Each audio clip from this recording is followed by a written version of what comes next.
And we are officially live. What's up, guys? What's going on? We've been hyping this interview up for a couple of days now. This is a fan of the channel, Birdman Martins. What's up, brother? How you doing, bud? Hey man, I'm doing good. Birdman Martins is here. I'm doing great, Bobby. Thank you so much for having me on, man. No problem, man. Now you had a very interesting story. You've been a fan of the channel for a while now, probably since I would say probably within 200 subscribers. You've been there for a long, long time. Um, you have an interesting story of um doing doing something that has really taken hold in this country and has become kind of a real problem.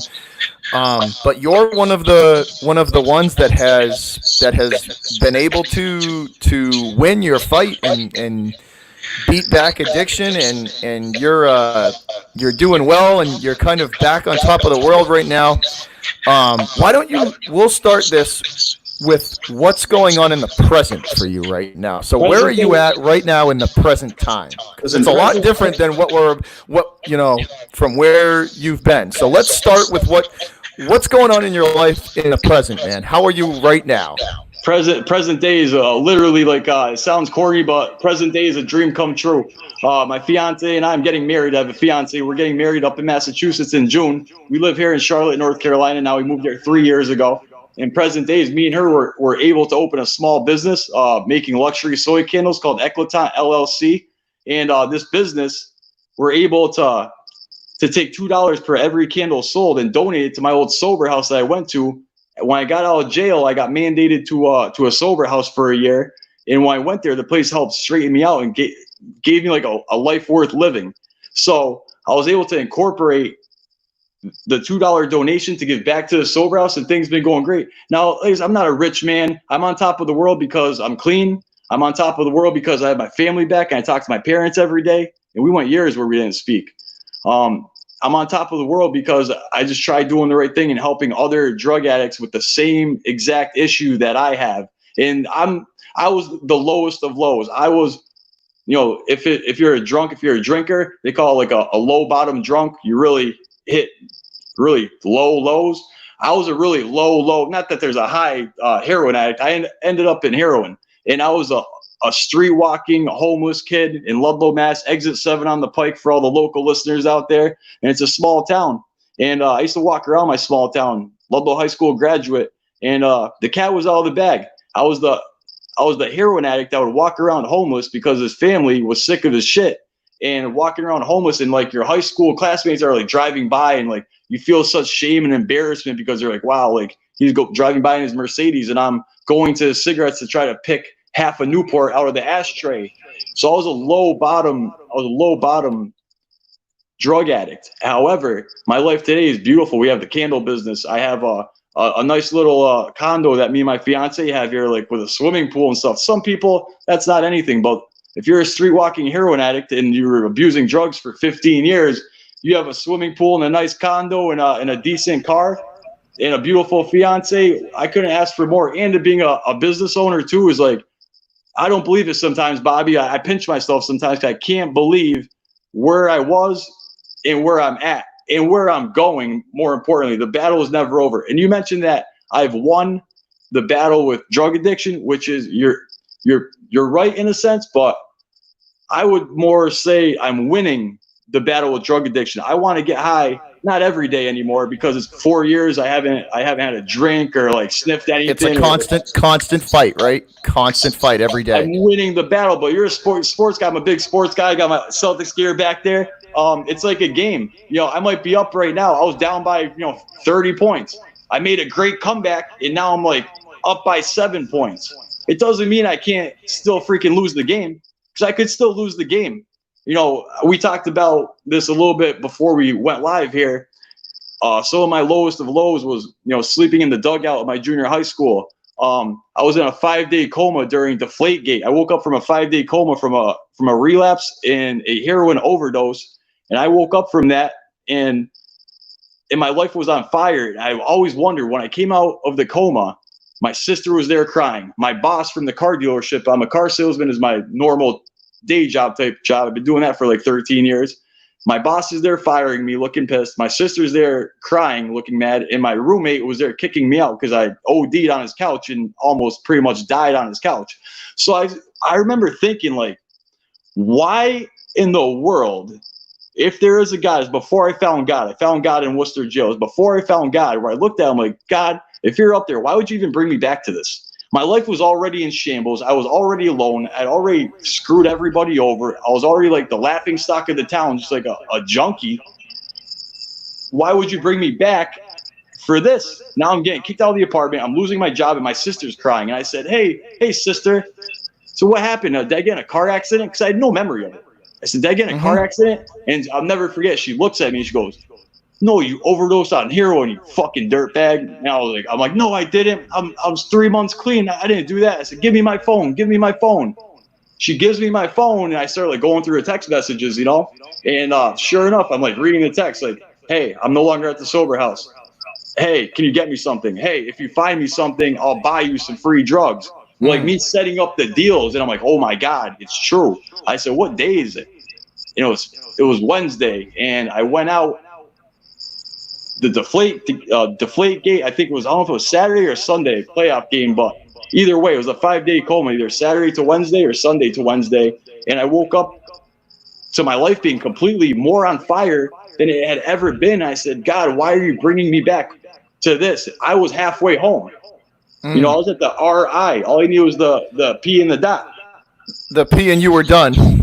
I was done. So that's like so you are doing extremely well right now, and it really is, like, it's amazing, dude, how, like, to go from where you were to where you're at now. You have a fiance, you have your business, you have your own place, Yeah. It's incredible. I didn't have a car for freaking, my license was either suspended or I had no car for, I don't know, 5-6 years with no car, bumming rides and walking. I have a car, and I have it's a modest car. It's a Lexus SUV. It's a like an older one, but it's not too old. It's decent. Yeah. And, it's paid off. I made my first car. I took my first car loan from the dealership I worked at down here in Charlotte, and I paid that off. I have the title sitting on my table. I leave it on the table because it's like a trophy to me. Yeah.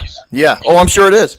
So now I'm just gonna sit and let you talk, but let's go back to where this all started, and let's just walk. So let's build back up to where you're at now. So this is the part where just tell your story, man. I'm just gonna sit and I will be listening intently. So go ahead and just tell your story, brother. Got it, Bobby. Thank you, man. Like we touched on what I'm doing now, which is all positive things, and I'll tell anybody that's thinking about getting clean, or anybody that might be new in recovery, or anybody that might be thinking about they should stop doing drugs, to just do it. You can reach your dreams, and where I am now is light years beyond where I was. Like I said, I'm in Ludlow, Mass, walking around. I was telling you, before you went live here, a good day for me used to be I go to Cumberland Farms or I go to the Pride stations because they got the cigarette ashtrays outside the door. And I'm a broke drug addict, no money, no cigarettes. I'd like to smoke a pack a day, but I can't afford a pack a day with my drug habit. And a good day for me back then was I go gas station to gas station. I knew which ones had the most half-smoked cigarette butts in the ashtray, and I would go from store to store. And if I saw like a half a Newport, it was like Christmas morning. Like, oh my God, like a half a Newport, like that's a Cadillac right there. And that was a good day for me then. Not to mention, being dope sick and everything like that was a nightmare. But my drug problem started, I did lots of reflection in Worcester jail. I went to Worcester jail 4 years ago, and that's where I found God. I'm not a preacher, but I do pray to God every day, because when I started praying to God, I stopped getting high, and the rest has been on an upward trajectory. But it started off, I was an addict at a young age. I wasn't even doing substances or drugs or alcohol. I was addicted at a young age. I'm talking like elementary school. I was hooked on playing video games. My parents would be like, all right, time for bed. And I'd like sneak back into the living room, put the volume on all the way low, and sit there and play like FIFA soccer or the old school Maddens, like Madden like 96. I'd be playing that until like 2, 3 in the morning, be tired for school the next day. Now, video games aren't going to kill you, and it's not a substance, but it was at a young age showing me that I had the glitch. I call it the glitch. I had the addict mentality even without drugs. I don't do drugs now. I still call myself a drug addict, not because I'm out getting high, because I was always and I will forever be a drug addict. Whether I'm using or not using, I still call myself a drug addict, because just like that, everything can go away. It's like Cinderella. You remember Cinderella at midnight? The fucking the carriage turns into a pumpkin and everything goes away. You know, if I go out and get high today, it's gonna start a chain reaction where, you know, my Lexus is gonna turn into my feet. My apartment is gonna turn into homeless and living in that freaking car with my fiance and our 2 rescue kittens, where one wrong decision can start a whirlwind of things. So I always start my day off by praying in the morning. Back to the video game thing. So after video games, now I'm Portuguese. I don't know if, do you know about Portuguese people, Bobby? Do you know any Portuguese people? I'm Italian. We're very similar. Very similar. Okay, so drinking is okay. You can have wine at a young age with dinner. It's no big deal, right? We were probably like when we were younger. Yeah. Same thing with me. I used to actually help so here's another one of my little addict mentalities, even at a very young age. Elementary school still. My dad would make homemade wine in the wine cellar at the house I grew up in Ludlow.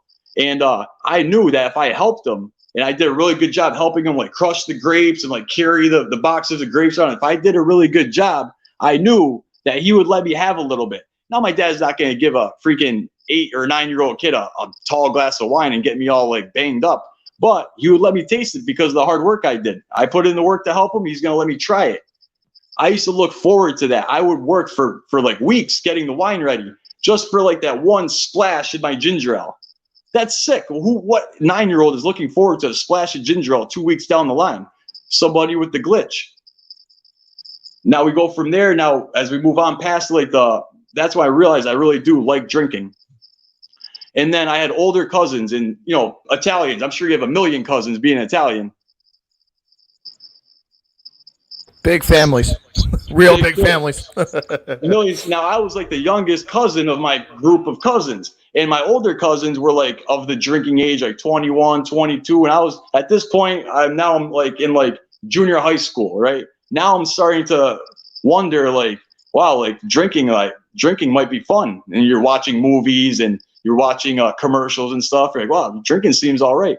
So I used to look forward to family parties, whether it be a birthday party or a family reunion, because alcohol is flowing everywhere. There's wine, there's hard alcohol, there's liquor. And my older cousins used to think it was fucking hilarious that they got their little cousin drunk. Like I've on more than 5 occasions, more than I can count, was dragged out of a family party, drunk as hell at like the age of 12 or 13 with my older cousins laughing because they would like get me the drinks. Like, hey, go get me a shot. They're like, oh, you're gonna be fucked up if you take that shot. And I'd be like, yeah, let's do it. And I used to love it, Bobby. I would look forward to the following weekend. Why? Because I might be able to get drunk for free again. You know, I didn't care if my parents dragged me out of there and grounded me. I didn't care. I wanted to get messed up. I'm only like at a young age, junior high school. So already the glitch was going on and on. Started with the video games, then helping my dad with the wine, and then family parties where my cousins used to think it was funny to like sneak me drinks, and I was all for it. They didn't have to twist my arm.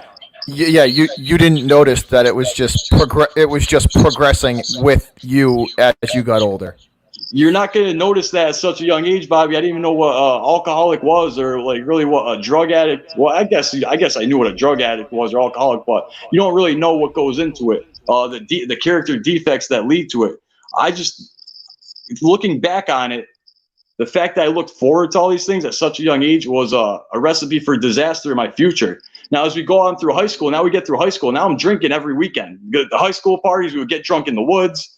We'd sometimes like get a hotel room or have a hotel party, or most of the time we just get a keg and plop it in the woods, and we'd all look forward. We'd look forward to it all week. We'd be promoting it like it was a freaking event.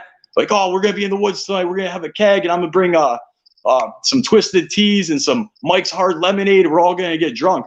And we would look forward to this every weekend. We got drunk every weekend, 9th grade, 10th grade, 11th grade, senior year. Every weekend we're getting hammered. And I didn't see anything wrong with it. It looked like at the time, that's just what high school kids all do. I didn't realize that I had the glitch at that time. And to be honest, I didn't realize I had the glitch, or I didn't admit, I had denial for many years. I didn't even realize or admit I had a drug problem until I was in my upper 20s, probably 28. I went to like my first rehab because I'm like, maybe I do have a drug problem. My life is in shambles. And that's how the progression goes. Now, the thing about people calling alcoholism or drug addiction a disease, I've thought about it in different ways. When people first started saying that, I was like against them. Like, it's not a disease. I was like, cancer is a disease. If you do drugs, that's not a disease. You're doing that to yourself. However, if you look at it from the perspective that I just laid out for you, which is every kid's going to get drunk in high school or experiment with alcohol, would be a better way of putting it. Every kid's going to experiment with alcohol in high school.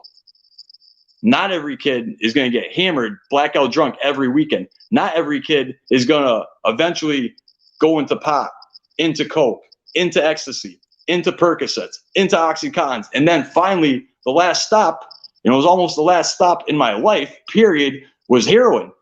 Now, if you told me a kid from a small suburb, a Portuguese town with a good family, factory working parents, good people, no alcoholism or drug addiction in the family. My sister's a biomedical engineer, master's degree. My other sister's a successful real estate agent, and she's like a businesswoman too. She has a couple of things going on. I was raised in the same house as these people. They also had a sip of alcohol at some point, but they did not go on a long road of drug abuse ending in heroin. And that's one of the things too. I always said I'll never do heroin. No matter how many drugs I was doing or how many oxys or Percocets I was doing, I had some type of junkie pride that was like, you know what, heroin, that's where I draw the line. I will never do heroin. And if you give me a lie detector test, I would pass the lie detector test. I would swear up and down I'll never try heroin. But I did. And it started with a freaking sip of wine with my dad when I was 8, and then getting drunk in junior high with my cousins at the family party, and then getting drunk in high school. Not everybody does the projection to heroin. The only reason I did it is because I have the glitch, and that glitch, some people classify it as a disease. It's that like we were talking off stream. It's that mentality, that certain mentality that you can't just have a little bit. It's that 100. Yeah, it's that all or nothing mentality, and just over the years, it just builds. It builds with you, and it builds as you age to worse and worse. It sneaks up on you, Bobby. It sneaks up on you. Like I said, if you're drinking alcohol and you're in junior high at a family party, nobody was concerned I would become a drug addict. I mean, I shouldn't say nobody. Maybe someone thought it, but it wasn't like nobody thought I would turn into what I ended up turning into. And then once you start going down the dark road of drugs and drug abuse, now you have multiple things working against you. Whatever you're trying to do or accomplish is going to get cut off at the knees by drugs. You know how many times I've just not gone to work, in my cocaine days, my early 20s, mid 20s, where my goal in life then was to just do as much cocaine as possible, and just every weekend, and not even go to sleep. And I'd go to work at the car dealership, Bobby. I didn't even think about sleeping. I would just be like, all right, 7 a.m. I'd sniff a line and hop in the freaking shower and start my day. And then do this a few times in a row until finally, the 4th or 5th day, you just crash and you sleep for 3 days. You know how many jobs I lost because I went on a coke bender, didn't show up for work? I mean, more than I can even remember. I probably worked at, no exaggeration, Bobby, 10 different dealerships in Massachusetts. I ran through them all because I couldn't keep a job because my drug problem didn't allow me to do anything. It takes over. Takes completely over. And then as you go through the progression, in high school, I remember, like I said, I have a good family. I was raised in a nice suburb. It's not a rich town, but it's not a poor town either. It's a nice little suburb, Ludlow, exit 7, like we talked about. And the crazy thing with that is, in high school, I was a good kid, but I didn't want to be a good kid, Bobby. I wanted to be the kids that got detention, the kids that would get suspended, the kids that would be out there fist fighting at recess. I wanted to be with them, but I didn't really fit in because most of these kids came from broken homes. Maybe single parents, maybe no dad was around, maybe mom wasn't around. They had tragedy in their life that led them to acting out. Me, I had no excuse other than I want to fit in with the bad kids. I did not want to be a good kid. I don't want to be a nerd. I didn't want to get good grades, Bobby. I was pretty bright if I studied, but I didn't want to get good grades. Like, who wants to get good grades? I want to like get detention and like hang out with the bad girls and like smoke cigarettes. You know what I mean? So in high school, I'm trying to go from good kid, which was in my nature, and that good heart has always been in me, even in my dark days. Try to go from that to a bad kid. So I started smoking pot. I remember before I started smoking pot, some of my buddies got into it. I'm like, you guys are crazy. I'm like, pot, you guys are gonna get arrested. Like, you guys should be like me and like just drink alcohol. You know, pot, that's illegal. You shouldn't do that. It was still illegal at the time, obviously, 20 something years ago. And the progression went from there, from alcohol to pot. The first time I smoked a joint was at the Portuguese Festival in Ludlow. It's like a giant, thousands of people go there. I smoked a joint out of a CVS receipt. Like at the store, CVS receipt, we rolled up some dirt weed, some swag. It was all sticks and seeds. And like me and like four of my friends, we all threw down like a couple of dollars and we like passed around a joint, rolled down a CVS cigarette. And as soon as I took that first puff of pot, I freaking loved it, Bobby. I became an instant pothead, just like that, smoking every day. As soon as I found out, like, wow, maybe if I sell some of this weed, I can like smoke all the pot I want for free. Now I'm trying to sell pot, which is totally against European type family atmospheres. You're Italian, I'm Portuguese. Anything that has to do with drugs is very, very bad and looked at very, very negatively. Alcohol is okay, but never any drugs. But as soon as I tried that first joint in the receipt, I was a pothead every day. Now, fast forward to the next thing, which is after high school, like graduation into like that summer after graduation, lots of my friends that were smoking pot for many years now, I was like a late bloomer, had all started like getting into like sniffing coke and going to the clubs and the bars. And I remember telling them, like, you guys are crazy. Like, I might like smoke pot every day and get drunk on the weekends, but I'm like, cocaine, guys, coke, I mean, that's terrible. Like, you guys are messed up. You shouldn't. That's bad for you. Like the South Park guy, like, drugs are bad. Okay, tell my friends that they shouldn't be doing coke. Well, spoiler alert, Bobby. The first time I tried a line of cocaine, I immediately loved it, and that's all I wanted to do. And from age 19, it's that once again, like you were talking about, it's that addictive mentality coming back, yes, rearing its ugly head. I'm totally against a substance or a drug until I try it, and then all bets are off. I'm like, wow, like, you guys were right. This stuff is great, but it's not great. It's like a mirage. When you're 21 and like, the girls at the bar, like, they want to do a line of coke. You want to be the guy at the bar that has some coke in his pocket to like fit in and be cool. Because as a drug addict, I can only speak for myself. I'd never felt good enough. My sisters were great at school and got all these degrees and master's degrees and all this crazy shit. I never felt good enough. So then instead of trying to get better, I kind of gave up. I said, well, I'll never be as good as them anyway. So I'm going to show you motherfuckers how bad I can really be. You do the complete 180 of what you should actually be trying to do. But who gets hurt in that scenario, Bobby? Me being Mr. Tough Guy. Me. The only person was you. The whole time, the only person is you that gets hurt. Then we go from there, Bobby. Now the next drug in the drug timeline, I like to call it, was my friends started getting into like taking ecstasy pills. This was like middle 2000s, like 2005-ish, right around that era. Ecstasy was like pretty big back then, like at the club scene and at the raves and stuff. And I remember telling my friends the same exact story and not even seeing, I did not connect the dots like I'm doing right now for this interview. I did not connect the dots that I'm against it, I'm against it, I'm against it, I try it, I love it. I'm against it, I try it, I love it. I didn't even put it together because I'm telling these kids, hey guys, I might sniff cocaine every waking opportunity that I can and blow my whole paycheck on it and smoke blunts all day and get drunk at the bar as much as I can. But ecstasy? You guys are going to take E-pills? Didn't you guys watch the DARE videos? That puts holes in your brain. Your body could overheat. You could drop dead immediately. You guys should not be doing ecstasy. Just do coke, pot, and alcohol like me. Duh. And hey, Bobby, how's that story turn out? What happened when I tried my first ecstasy pill? a story that's up on your. That's a story that's up on your your page. So if you guys, I have Birdman's link in the description. So if you Oh, all thanks, of man. these, there's separate stories, guys, that are also up on his YouTube channel, just kind of as reminders of where he's, where he's, how basically how far he's come.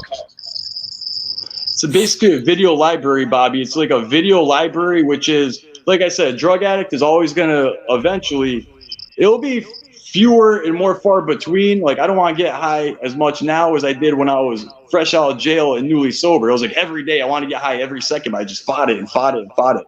And, but you get to a certain point where like that shit, it just needs to end. And to go from one thing to another, to go from the coke, now the ecstasy. I mean, as soon as I tried that first ecstasy pill, I'm like, wow, you guys were right. Like, I was the moron. I was like, I can't believe I was talking bad about you guys. Like, you guys are fucking geniuses, man. Like, can we get some more of those But things? you could never. It's like your brain never realizes the pattern.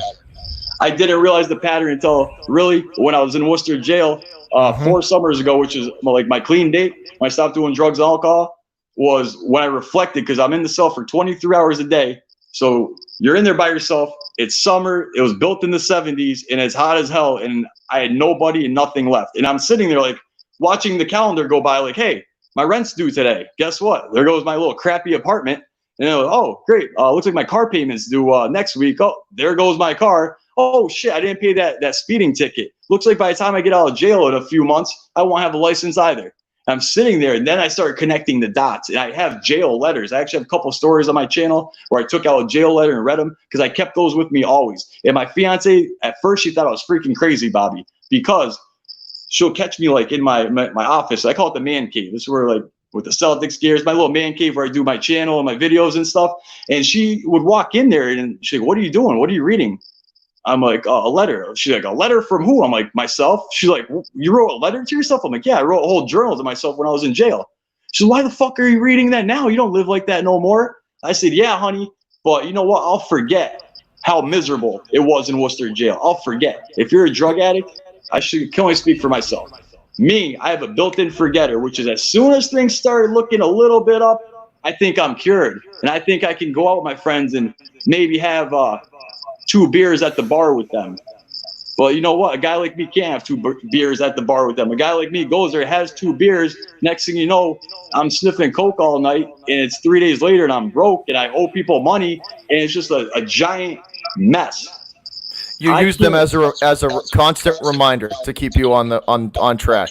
Exactly. Same thing that I use with my channel. My channel is actually like a lot better version of me writing a jail letter. Like some of them are like on napkins and stuff. Like jail sucked, you know, my little napkin notes. You did what you had to. Yeah. And the thing was, funny thing about jail, like, yeah, Stevie, I'm not a big dude. I've always been a skinny dude. I've always been real skinny. I've never been like, I was never scared to fight, but I've got my ass kicked more times than I've kicked ass. I've won some fights, but I've lost a lot more than I've won. And the crazy part about that is, when I was in Worcester jail, I was scared because I'd never really gotten to jail before. I'd always kind of gotten probation, always kind of continuance without finding, don't do it again. For like 10 years, I never went to jail because I would always like get a slap on the wrist and some probation and kind of scheme the probation and just like beat the drug test by scheming them. So you're, what are you, about 19, 20 now? Well, when I got into the ecstasy phase, was about 2021. So pot was like 14 years old through senior year. Well, through long after that. But then coke was from like 18 to like 19. And then the ecstasy came from like 20 to like 27, 28 years old. I love that shit. I would do it every weekend. All right. So you're 21. What's next? So you're 21. Where are we at now? The game changer's coming, Bobby. The game changer. It's like sports. I mean, I love sports. Hey, I'll tell you what. On a side note, when I was homeless on the street, when I was freaking picking cigarette butts out of ashtrays, when I was sleeping at the dugout of my junior high, one thing that never went away from me was my love of sports. I would always be in tune with who won the game last night, who's doing well. I'm always following the Celtics, all my favorite teams. If I was the king of the world, I'd watch sports every day. If I was a homeless heroin addict, like I actually was, I would like tune into sports every day. That's one love that has never like gone away from me, is my love of sports. I didn't mean to like get off track there, but it's a sports channel, and my love of sports, no matter how dark it was a getaway. It was it was your escape, right? People use drugs to get away from reality. You know what sports do? You know, if you're arguing with your wife or whatever the case may be, you have some drama going on, sports will get you away from that for a couple hours if you get into a good game, and it's like a getaway. I would use that kind of like I would use drugs. So now next coming up is the game changer. So I'm ready through all the drugs we had mentioned. The game changer was this. I had gotten raided for a grow house in Springfield that happened to be in a freaking school zone. Look at the recon mission I did there. I didn't even like investigate the area that I was right in a school zone growing a whole apartment of marijuana plants. Now on the top, there was a duplex. So I lived on the top with my roommate business partner, and there were some Asian folks that lived below us. He went on a coke bender at the strip club. I was out of town, and the hydroponic system sprung a leak from the roof of the people below us. It was dripping water on them, and they were trying to call my roommate. He's on a bender. No one knows where he's at. They're trying to call me. I'm not even answering. I'm like, what are you calling me for? I didn't know what was going on.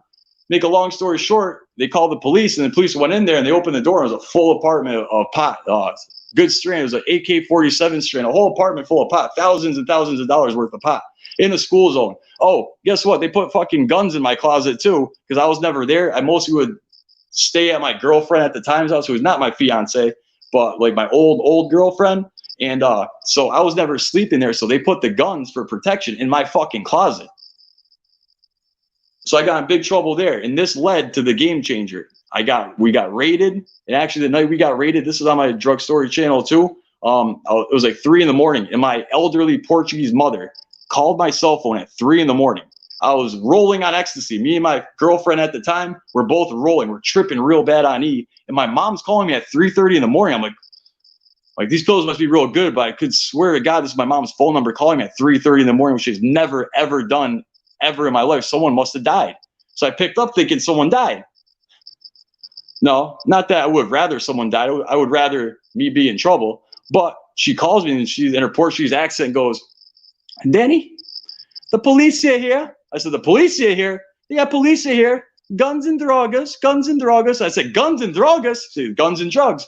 I said, oh shit. I look at my girlfriend at the time. She goes, what's wrong, babe? I go, I'm pretty sure I just got raided for the grow house.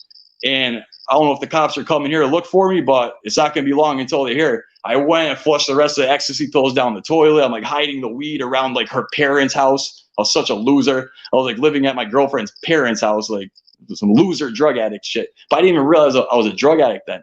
So I got raided. Eventually I get picked up and arrested. I go back to work at the dealership. It was at Jerry Rome Nissan. It's in West Springfield, Mass on Riverdale, where all the car dealerships are. And I went there, and there was a kid that I went to school with that's one of my best friends to this day. He took me in when I got out of jail and gave me a shot to turn my life around. But that's way ahead in the story. At this time, he was like, hey, man, I heard what happened. I heard you got raided. I go, yeah. He goes, you look stressed out. I'm like, man, I'm so stressed out. There's guns up there. I didn't even know there was guns there. I might be okay because I wasn't on the lease and I wasn't there when they raided. So all they have on me, they had a paycheck stub from the dealership.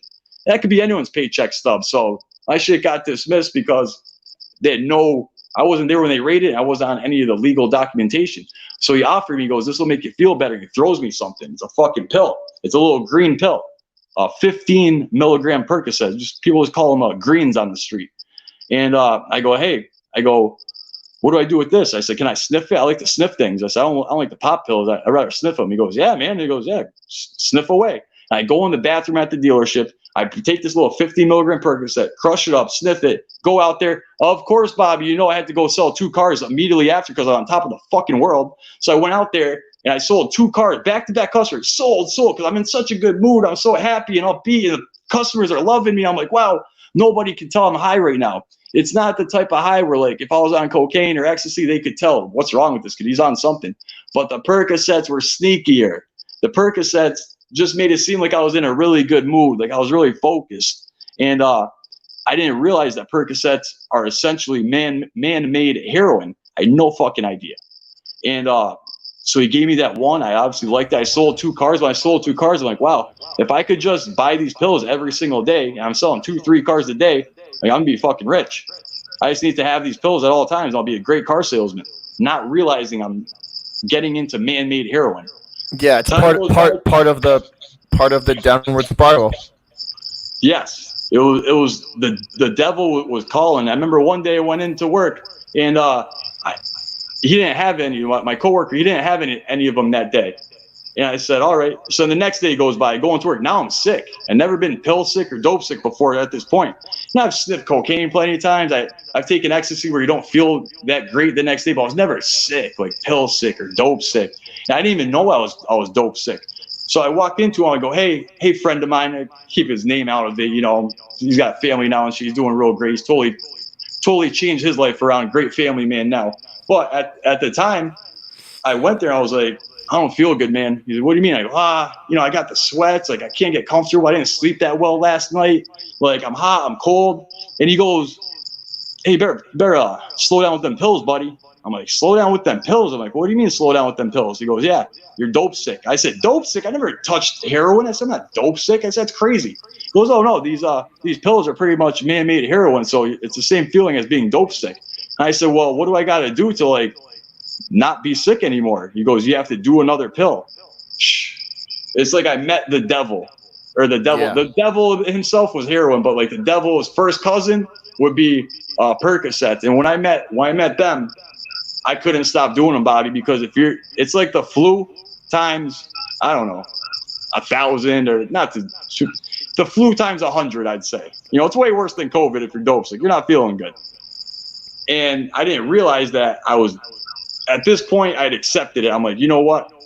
If I'm going to get sick for doing these pills, I just need to sell enough cars to be able to afford to buy them. So I'll never be sick. I'll always be high and I'll always sell a lot of cars. Obviously, it doesn't work out that way. You know, I didn't really know what I was getting myself into. And that was the game changer, was the pills, because from that day forward, this was like 2007, 2008.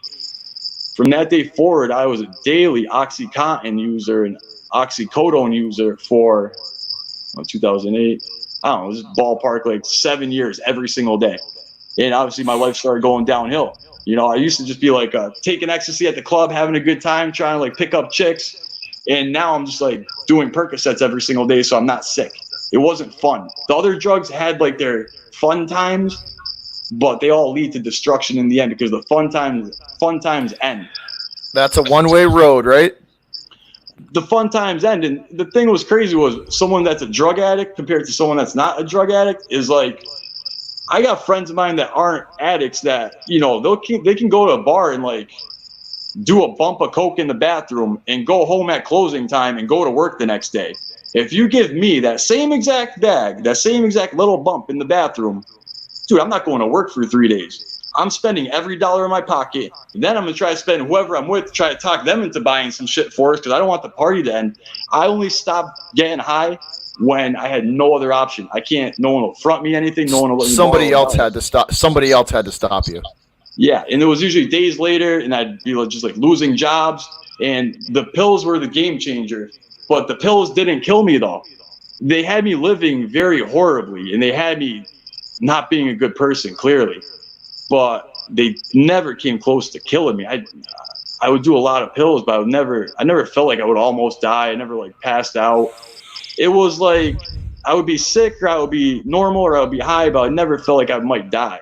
And then the game changer, and this is like if anybody out there is like has been what I've been through in terms of heroin and opiates, you're gonna know exactly what I mean. The pills were $30 for a pill. I can get a $5 bag of heroin in Springfield on the street from anybody for $5. You can always come up with $5.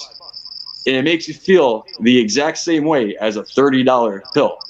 So if you're a drug user, where's the smart money? $30 for the same feeling or $5? If you're looking to get high, you're gonna go to the heroin. The only thing that got me off pills, Bobby, was when I got on heroin. Then I didn't give a shit about pills no more. Yeah, and it's brutal. It's but that's like you said. It's just the because it was cheaper. Like It but was that's how you cheaper. know what I mean. Like you were saying, that's if you're in that type of mentality, that's how can I get the most?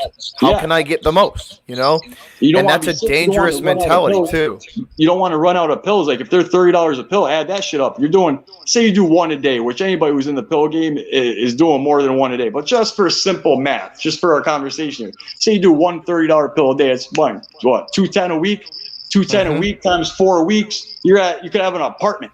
Instead, you're sniffing one pill a day so you cannot be sick. But the thing Yeah, is, eventually one pill ain't getting you high no more. One pill will get you not sick, but you're not getting yeah, high. Then what do you need? You need a second pill to get high. One, to not be sick, and then two, to get high. And yeah, it's like stairs, steps, all the way up. Now you need three. Now you need four. All right, next thing you know, instead of having an apartment and a freaking Mercedes payment, which you could afford, I was making decent money in the car business. Like I had money sometimes, but I'd be broke a lot of time because I'd spend it all on drugs.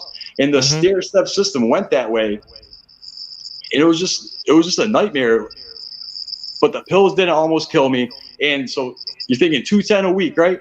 If you're doing heroin, this is funny. I just like had a flashback. I remember the first time I like started getting into heroin, I bought a couple of $5 bags, like 3 bags for $15 or something. And I'm like, Mm. wow, I'll be all set for 3 days. Of course, I did them all that one day, but I was like, you know what?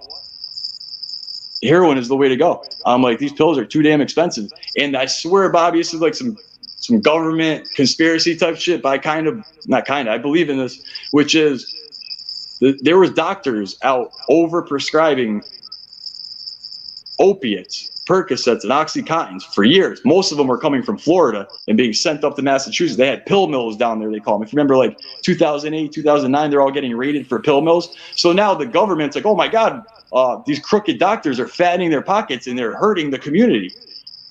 We're going to shut them all down. Okay, great. Shut them all down. It sounds like a great idea. And I'm not saying they should not have shut them all down, but okay, now the pills are disappeared. You know what's still out there on the streets? Always the fucking heroin. And For a sixth of the it's a price. huge issue nowadays. You see how It's, bad it is.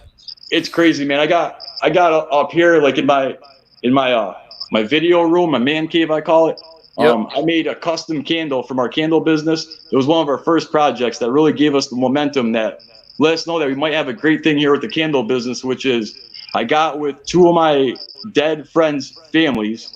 One of my friends, I was with him at the sober house, and he got kicked out for relapsing, and then he died the night that the Patriots played the Falcons, not the Super Bowl, like the year after the Super Bowl. And I seen him at an AA meeting. And I'm at the AA meeting, and he was my boy. So I'm like, hey, man, that sucks. You got kicked out of the house. How are you doing? Are you doing okay? And of course, any good drug ass going to tell you he's doing fine. Oh, yeah, I'm doing fine. It's my birthday today. I'm going to go watch the Patriots and Falcons game and watch the Patriots fuck them up again. Big diehard Patriots fan. Always loved the Patriots. And it was his birthday. And his poor dude, he had like at the time his son was a toddler, and he had a great fiance who, like me and my fiance are still friends with, a great girl who's been through a lot, and she's not a drug addict. He fucking died that night, dude.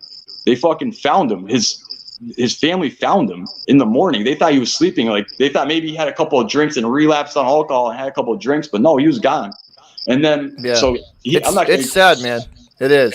I'm not going to give his name because of the families and privacy. I don't want to put someone's Yeah. things out there, but if people know me, they know who I'm talking about. And if not, it's a true story. And then I had another friend of mine from my hometown who's like one of my best friends. The closest person I ever lost to drug addiction, Bobby, would be my friend. His nickname was Yayo.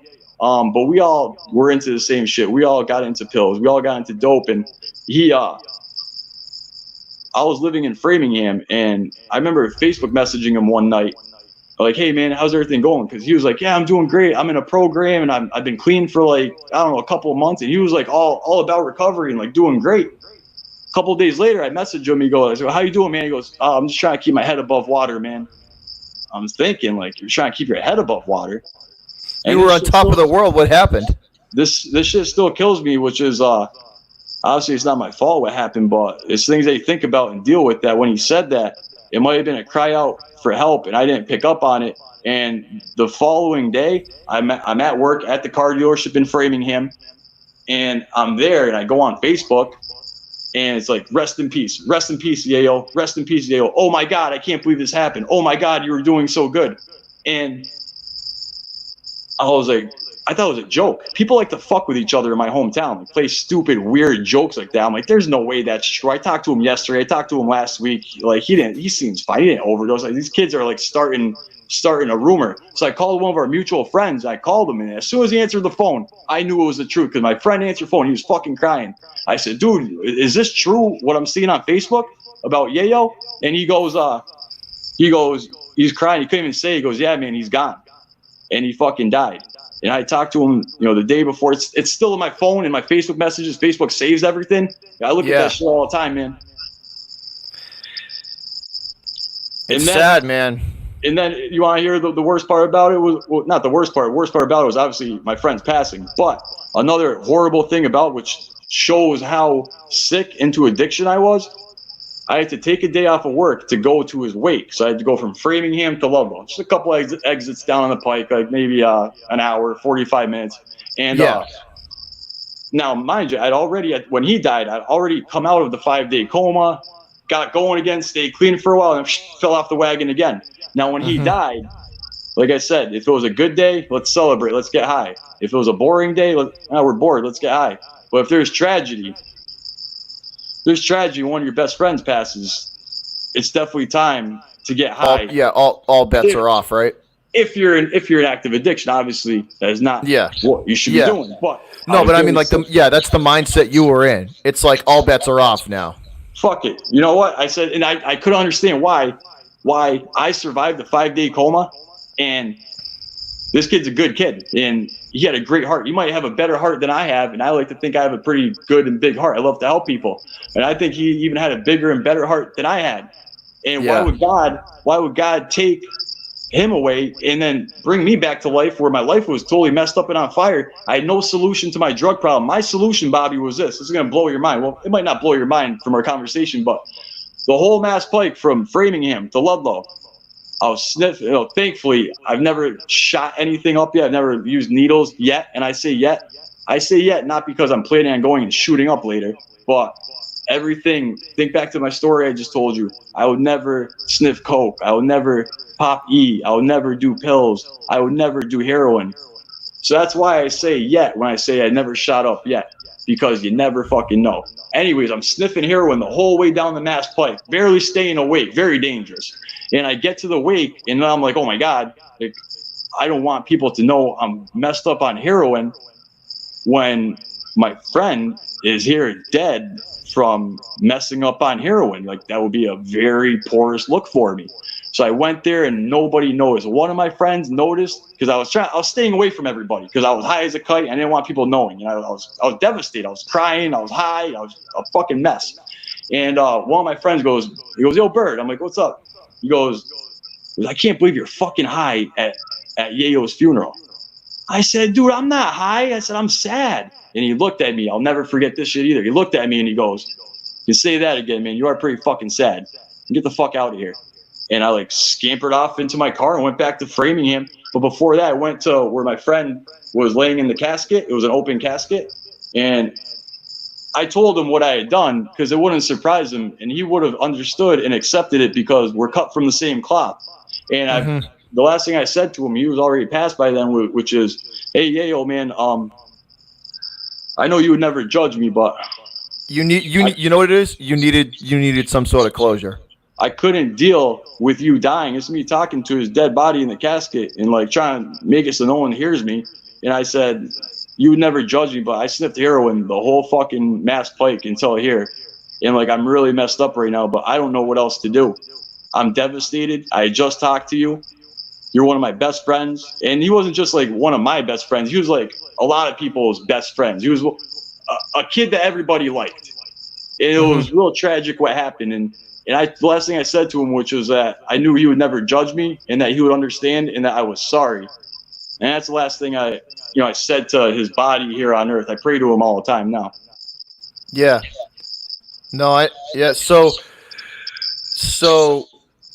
we're coming up on, we're getting to that point where you're almost at that moment that turned it around. So let's pick it up, and because we're getting close to that Yeah, we're moment, getting right? close because it's the end of the road. I've gone through all the drugs. I was a kid, I was an adult, I was a mess, I was homeless, I was overdosing, I was in a coma. I got fired on my day off. Hey, real quick, I went on my day off one time, high on heroin, and got fired on my day off and overdosed at the dealership and got fired. All these things kept happening, which is freaking a normal person would just stop doing the drugs that are causing all this chaos, but not a drug addict who's very sick. So now it's the end of the road. Now I'm starting to get in trouble with the law because the game changer was the pills, but the real game changer was the heroin. Started getting me into a lot more legal trouble. Little possession charges, stupid shit. And so I had a couple cases, cases in Eastern Mass, Western Mass, Central Mass. I had cases everywhere. And I got arrested when I overdosed at the dealership on my day off. When I woke up from being overdosed, there's a police officer there. He goes, "You got anything in your pocket, sir?" I go, "Yeah, just a pack of cigarettes and some money. I just got my paycheck." And I go show him my pack of Newports, not realizing that the cellophane pack of Newports is where I keep all the drugs so I don't lose them. So it keeps them from losing them in your pocket. I've showed the cop 650 bags of heroin, got arrested.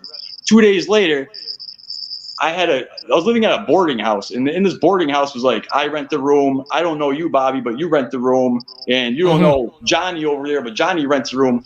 And obviously, in a place like this, nobody's doing that great in life. Everybody's got their own struggles. One of the dudes was an alcoholic, not a drug addict, but an alcoholic, a drinker. Get blackout drunk all the time, and he knew he was also a lawyer. I was asking him legal advice one time. I said, "I got this dope charge." I said, "I don't know, man." And he's legal advice. And me and him got an altercation one day, and he went to go, he pushed me, and I was drinking that night, so I just hit him, and I squared up to fight him. When I squared up to fight him, and he didn't swing back, I'm like, oh no. He turned around and walked downstairs. I'm like, this dude's calling the cops. He knows I'm out on bail, and I went to Worcester jail that night. It was Westboro was the town. But Westboro, if you get in trouble in Westboro, they send you to Worcester jail. This is 4 summers ago. And 4 summers ago, I went to jail, and I was scared. And when I went in there scared, like I said before, I'm not a big intimidating guy, so I had a couple things to try to survive in there. One, everybody likes to gamble, especially criminals. So I had a little raffle, a jail block raffle. And how I used to get by and stay safe was I minded my own business, but I was always even in school the funny man. I could always get a laugh out of people. I have a over the top sense of humor, and if you can make somebody laugh when they're in jail, when they're in a current hell, you can bring light on a dark day. In Worcester jail, which is freaking hell, I was making people laugh by being the funny guy. That got me the protection I needed. Nobody was gonna really fuck with me, but I had nobody left. My sisters were done with me. My parents were done with me. And this is the part where I actually have a painting from a recovery friend that I had made a couple weeks ago. I'll never forget this shit. I was in the jail cell laying there, and my cellmates sleeping, and they call me like a pussy for praying for being on my knees. What are you doing? I said, "I'm praying." But I remember I was so desperate, Bobby. I was laying in the jail cell on my hands and knees, crying and praying. I'm not scared to say I cried. I've cried a million times in life. I was in the jail cell. You don't want to cry in jail. But I was in the cell kind of by myself, so I snuck out some tears, and I prayed the most desperate prayer to God I had ever done, which is, I don't know how my life came to this. I'm raised from a good family. I thought I just like to party and have a good time, and here I am overdosing and getting in comas and doing heroin and just doing all this horrible shit. I said, "Please help me, God. I don't know what to do, and I'm scared right now. Please, I'm hungry. I got no food. I got no money on my books. I'm starving. Can you please protect me while I'm in jail? Protect me and get me some food." It was fucking. This is why I believe in God so much, Bobby. The canteen got there that day. It was commissary, and everybody gets their commissary, and I was like a puppy dog in the window. I got no money on my books. I got nobody that even wants to talk to me. Everyone's happy I'm out of their hair. Family, friends, yeah, he needs some jail. It'll be good for him, and it was. And I sat there with no food, praying to God that I was hungry, crying. Everybody got their food in probably a half hour after the prayer, my desperate prayer. Probably a half hour after that, everybody broke me off with food. Everybody's like, "Hey man, I know you don't have any money on your books. Hey, you don't have any real food, do you? Here, have some of mine. Have a chili bowl. Here, have a honey bun. Have this, have that." And I'm like, what the fuck? like jail people are in jail. Nobody's living too large in there, and they're giving me their food a half hour after I prayed to God in tears that I was hungry and wanted protection. Now I made all these jail friends, and I got fed food. So to commemorate that, I after I got clean, went to the sober house. I'm gonna walk it over here to my painting. Yeah, show them the painting. That's the painting. I had a custom painting made about a month ago for my channel. That is a Birdman. It says Birdman there. And that is a custom Birdman painting. If you can see that light with the bars up there, that is I asked my friend he knows my story. So I asked him to make a Birdman picture in a jail cell praying to God, desperate. And he's got the lights right there coming like through the jail cells, because that's the most important event in my life was a desperate prayer in Worcester jail, the worst fucking stinkiest jail ever. Like, welcome to Worcester, $1.25 pop. I'm sitting there miserable. you know, fucking Adam Sandler, you know? And yep. So to commemorate that, because the only thing I've done different between my 15 years of, I'm not a drug addict, I just like to party, I'll be okay, it's not that bad, to I'm a degenerate heroin addict, homeless, and overdosing left and right, and comas and probations, and you fucking name it, Bobby. The list goes on. And the only thing I do different between 15 years of wreckage and chaos and what I do today, I got started with Alcoholics Anonymous at AA. People can do NA. I kind of did both when I was at the sober house. I did the program by the book for like over a year. Like whatever my sponsor told me to do, I would fucking do it. I didn't ask questions.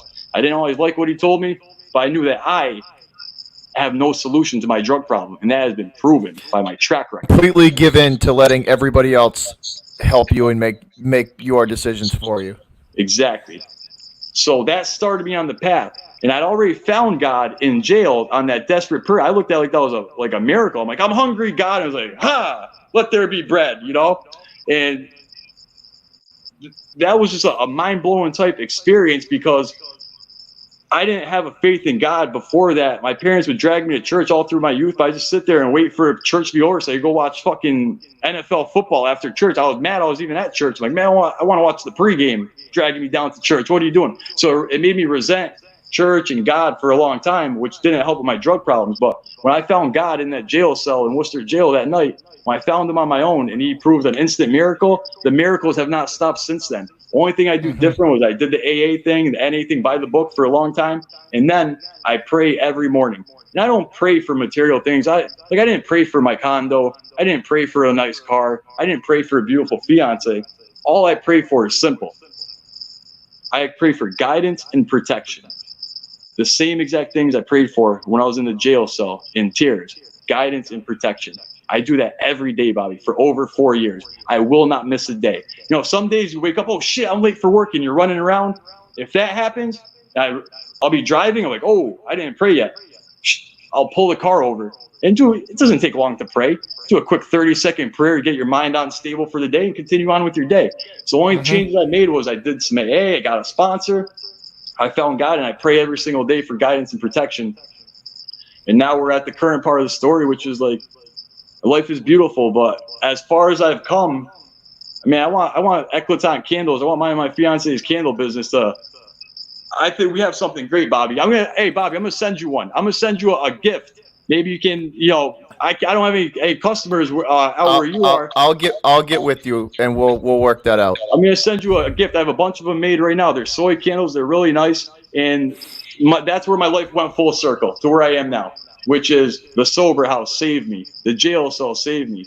Now I feel like the reason I was brought back from the coma, that I never understood why I got brought back, and my friend Yayo did not get brought back when he was probably a better person than me. You know, how come he's gone and I'm still here? Like, I'm a bigger dirtbag than anybody at the time. And I didn't understand it, but now it all came full circle and gave me a purpose in my life.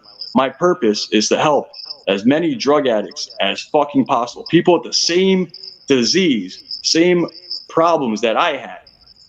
That if I could do it, I try to be like a beacon of hope, which is if I could do it. And people know me from my home area, and they saw me pretty much dead on the streets, if they remember me then, and they say maybe have a drug problem, and they see all the progress I've made now, I could inspire people, and I could potentially save lives, which is my life's purpose, which is to try to save lives, help people with addiction. And I do addiction type work, not every day, but every week. Friends that might be struggling, friends that, hey, I gotta tell you something, man. My girl doesn't know this yet, but like I did some heroin last week and I don't know what to do.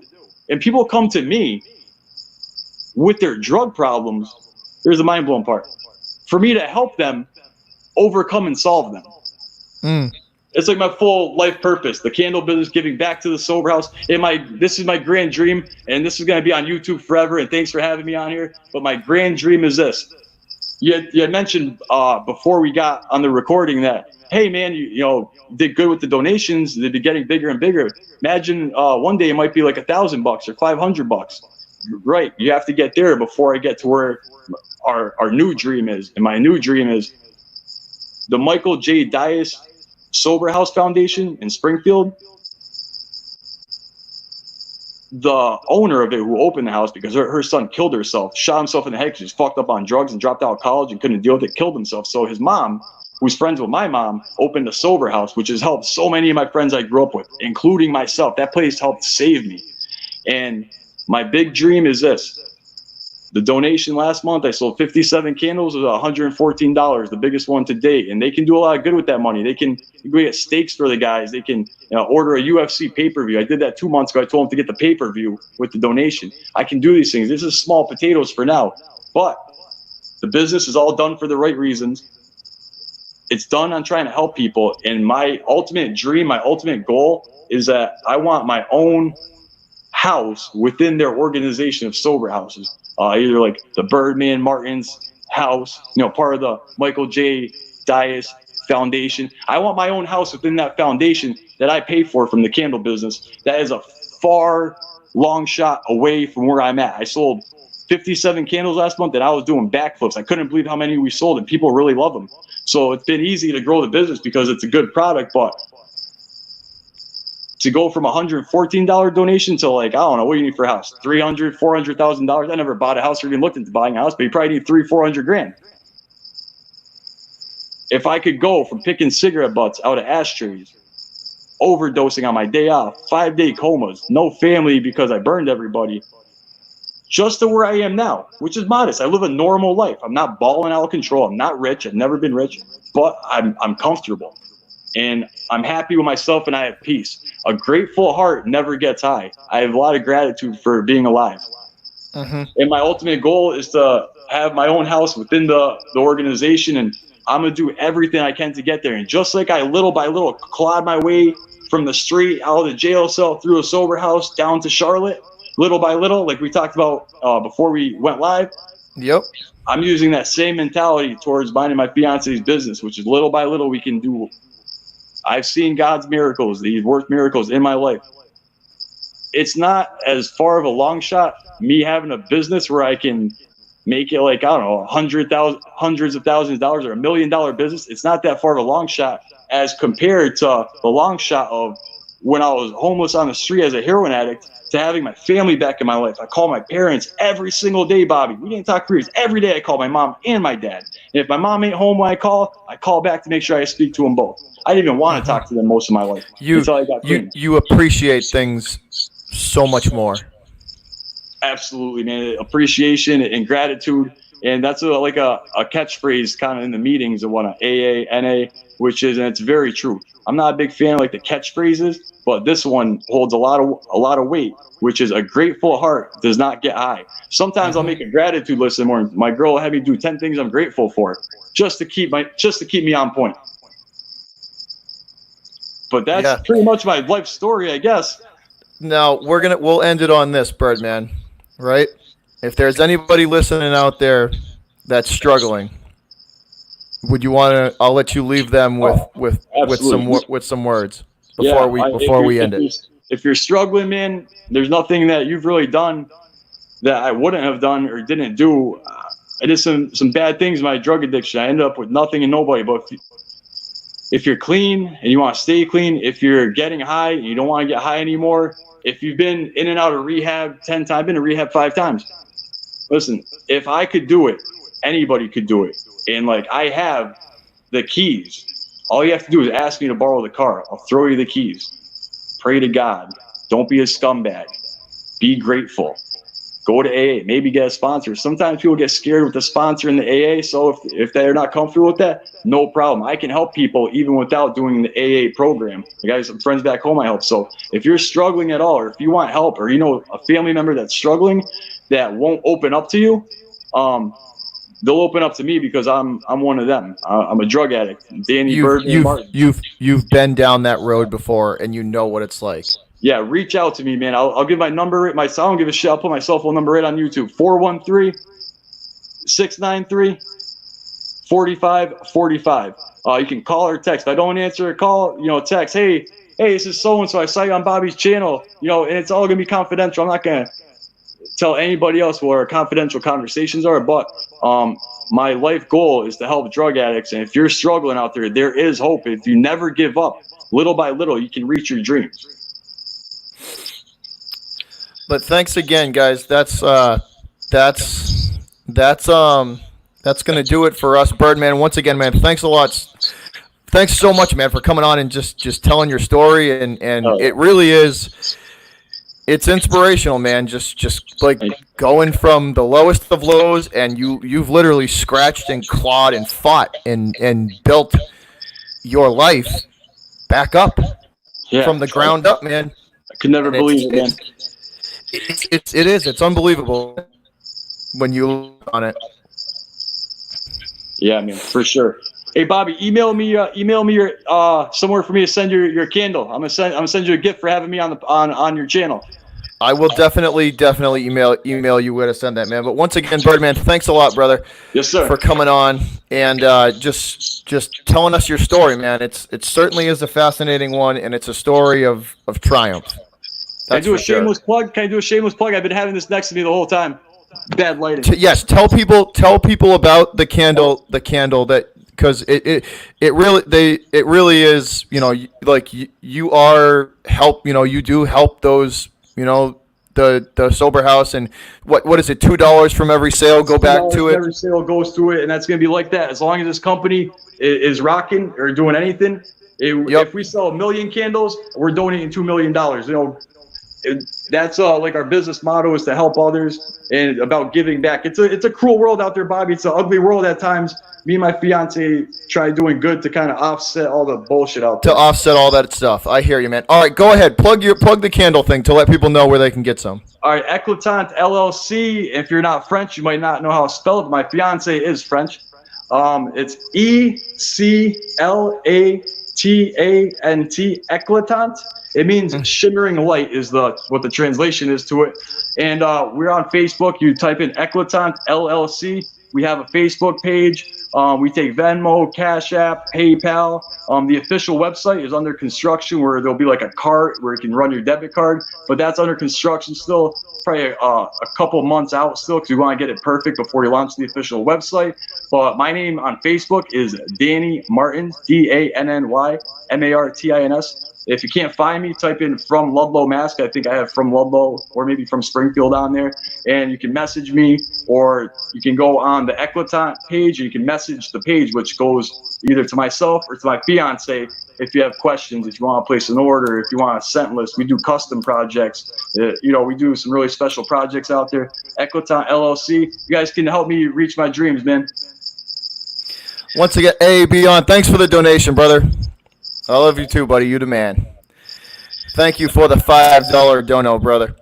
But Birdman, yeah, man. Once again, thanks a lot, man. Your story really, truly is inspirational, and it shows that even at the lowest of lows, if you never give up, you can build your life back and get it back to the way you want it. That's right. Never give up. That's the main thing, man. As dark as it is, you might not see a way out. If you never give up, I am proof that you can get a good life and you can chase and reach your dreams. I'm living proof of it, and I'm not anybody special. I'm not smarter than the average guy. I'm not bigger or stronger. I'm just like a recovering drug addict, heroin addict, dope fiend, and I was able to do it and chase my dreams. That means that anybody can fucking do it. Absolutely, man. But once again, guys, thank you all so much for watching and listening. I appreciate y'all. And we'll end it with this. Since we both got the Celtics green, go Celtics. Go Celtics. Y'all take it easy. Have a good night. Hey, thank you so much, Bobby, man. Cool shit.